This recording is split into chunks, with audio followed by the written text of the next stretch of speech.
Otherwise, the simple way of thinking is there shouldn't be very much cancer, because these work on all cancers, not just one. And so I mentioned my wife died of breast cancer, so the next cancer we looked at was breast cancer, human breast cancers in these mice. And 2/3 of all human breast cancers are eliminated without any surgery. So they're completely gone, and then they don't ever come back. And we follow them the whole life of the animals, so to make sure they never come back. And that's the same thing with the pancreatic, which is an important point. They live a normal life. These tumors aren't coming back. The most recent one we've been working on is small cell of the lung. Small cell of the lung usually spreads early throughout the body, so when the doctor sees small cell of the lung, they almost never do surgery, in the United States anyway, for small cell. Other lung cancers they do. They start treating with chemotherapy, and some people respond very well to the chemotherapy. We eliminate about 86% of human small cells of the lung growing in mice. And the way these studies are sort of done is we put 1 million human cancer cells on the back of the mice. In about 3 weeks to a month, they form a well-rounded tumor.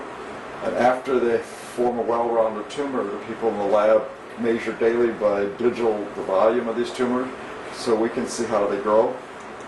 The pancreatic, the reason people don't live very long with it is a very bad cancer, is 20-fold bigger in a week, 300-fold bigger, the ones we're treating, 300-fold bigger in a month, 1,300-fold bigger in 2 months, the cancer. And we make them completely go away.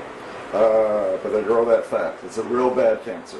And then the other bad thing about pancreatic is because the nerves are in the capsule around the tumor. So if it's growing inside the pancreas, people don't know that there's anything there, that there's nothing to bother them. It's only when it starts to stretch the capsules when they start to feel it. So even if the tumor is huge, and we've had tumors with a small cell of the lung be as big as 1/4 of the size of the animal, and it completely made it go away. In that case, we use one hormone, and we treat for 4 weeks, and it's just treated under the skin. They have a little pump that pumps the peptides for a month, for a week, and then we replace it with a new little pump. And we sort of foresee that's the way of treating cancer in the humans later, that they might wear a small little pump like an insulin pump and pump the peptides, and they'd be treated at home. They wouldn't have to be in the hospital. So,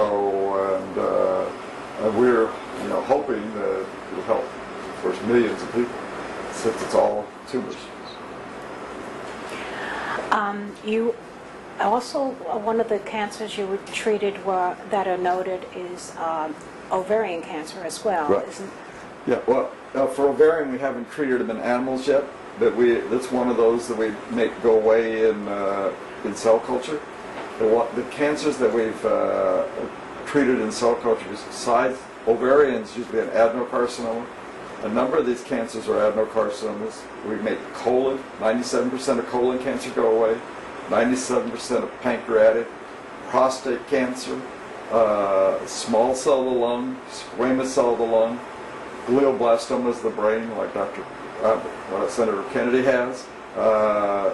We were looking at the tumors that are harder to treat. Prostate is curable in men with surgery if you catch it early. So we're looking at the other ones first, like pancreatic, breast, small cell of the lung, and squamous cell, and ovarian.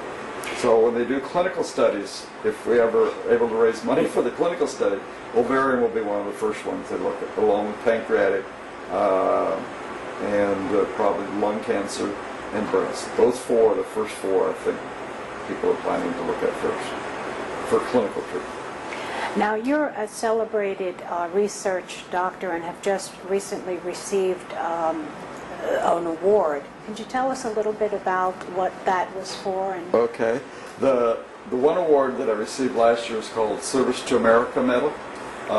This was announced in Congress last year who the 3 finalists were. One of them was, this is the 2007 award. One of them was the 2006 Nobel Prize winner, and the other one of the 3 finalists, and the other one was from the Library of Congress. And we were fortunate to win because we're all really good people.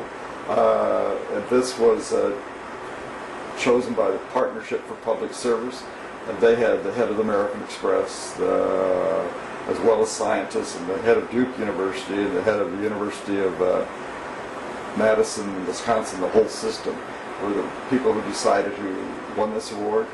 This Career Achievement Award is for research, for somebody who's done at least 25 years of research or whatever.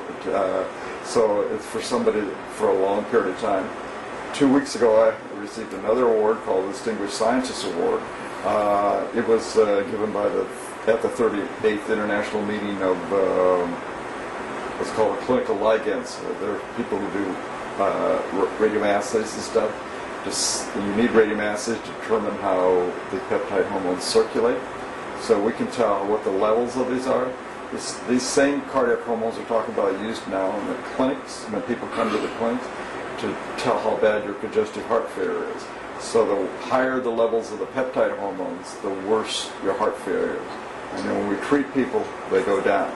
But we're actually going to be, hopefully in the future, treating people with these heart hormones, because we think they're as good or better than anything we have now to treat that.